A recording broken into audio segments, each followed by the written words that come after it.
In Belgium, there are actually two different kinds of Belgian waffles, but you probably only know about one of them.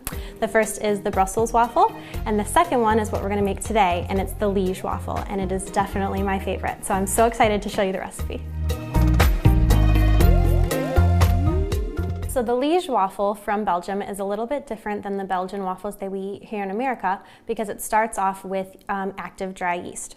So I'm gonna start off with 1/3 cup whole milk, and I'm gonna microwave it to make it a little bit lukewarm, so probably about 20 to 25 seconds. Now that our milk is warmed up, we're gonna put the yeast in it. So these packets normally come with about 3 teaspoons of yeast inside. For this recipe, we only need 1 3/4 teaspoon. Now in order to activate this active dry yeast, you have to put a little bit of sugar in the mixture as well. So I have 1½ tablespoons of granulated sugar. We're gonna dump that in. Let the sugar absorb in there, and then we're gonna leave it to rest for about 10 minutes. With water, it only takes about 5, but because we're using milk, it's probably gonna take about 10 minutes for the yeast to start foaming. So in addition to all of my favorite foods, fries, waffles, chocolate, Belgium is also famous for their beer, which is something I'm not crazy about, but I can give them credit for. In Belgium, they have 1,100 variants of beer, but they're most famous for lambic.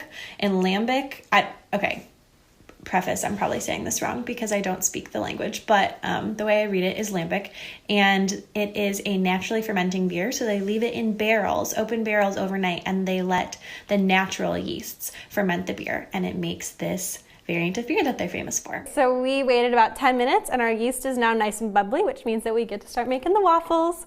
So in this container, I have 2 cups of flour, and I'm gonna put into it 1/2 teaspoon of salt, and then 2½ tablespoons of sugar.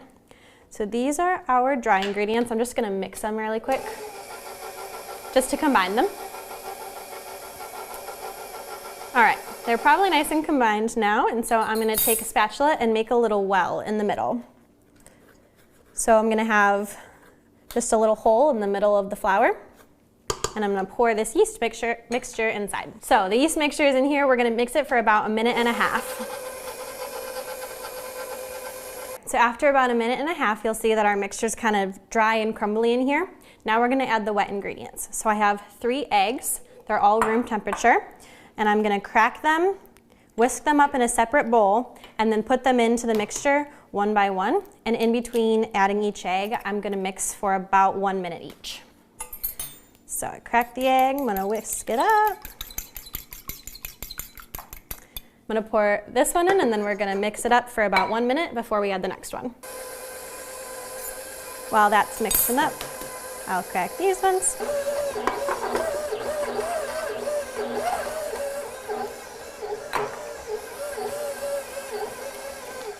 All right, our eggs are all mixed in, so now I have 2 sticks of butter that I melted in my Sam the Toucan mug, and I'm gonna pour that into the mixture as well.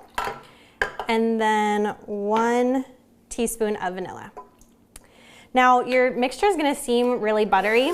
That's because it is really buttery because there's 2 sticks of butter, but this is what's really gonna put a good film over the top of the waffles when you're actually cooking them on the waffle iron, and they're really delicious. So it's gonna take a little bit for this to mix in, probably about 3 to 4 minutes, so that all this butter can get mixed into the mixture, and then we're gonna leave it to rise for about 2 hours.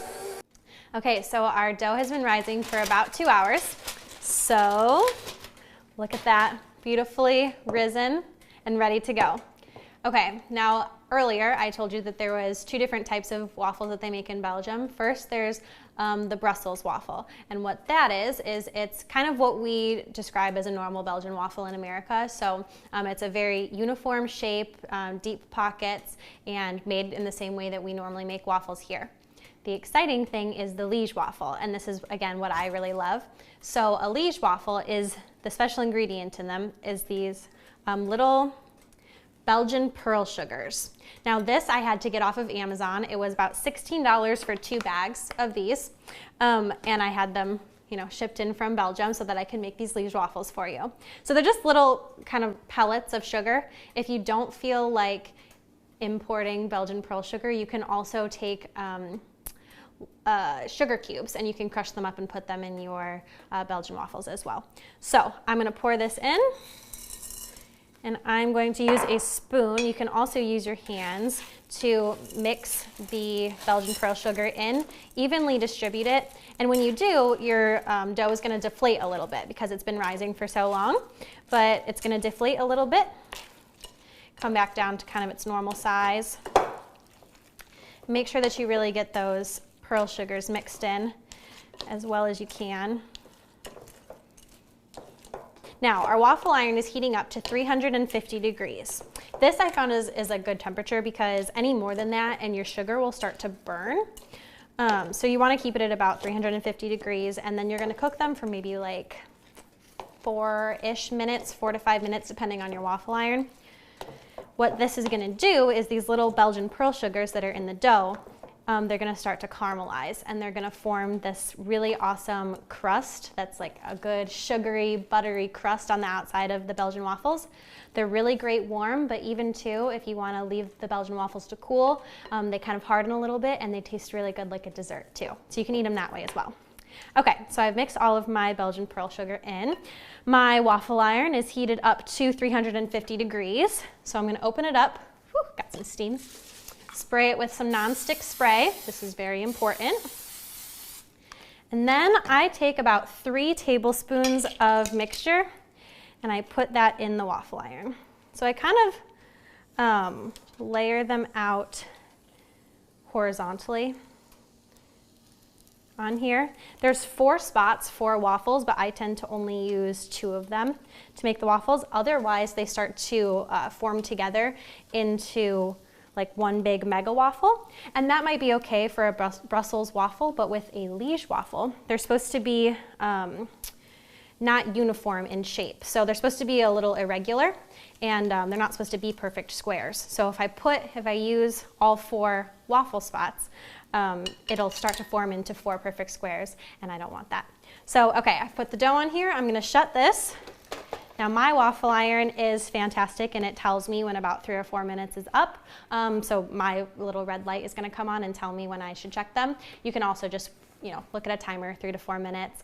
If you like them a little bit darker, then you can do them for 5 or 6 too. So my waffles have cooked probably for about 5 or 6 minutes. It took a little bit long for my waffle iron to heat up. So I'm gonna take them out now. I'm gonna be really careful though because, like I said, the sugar starts to caramelize, and so you need to be careful when you touch them because it can burn you really easily. So I just use a fork and I just kind of try to lift them off of the griddle and put them here. And as you can see, they are irregular shapes like I was talking about. They're not perfect squares, and that is just the way they are supposed to be. I'm really excited for you guys to try them. They do have some funky ingredients, but they're a really, really, really good and really authentic recipe if you really want a true taste of Belgium and something incredibly delicious to try. So I hope that you love them. I hope that you try them. If you do, let me know how it goes in the comments, and always come back. We're going to be doing more countries as the weeks go on, so I'm really excited to keep sharing recipes with you. So if y'all are really liking these videos and you want to see more of them, then remember to just hit the subscribe button down there, and then that way you can make sure not to miss anything else.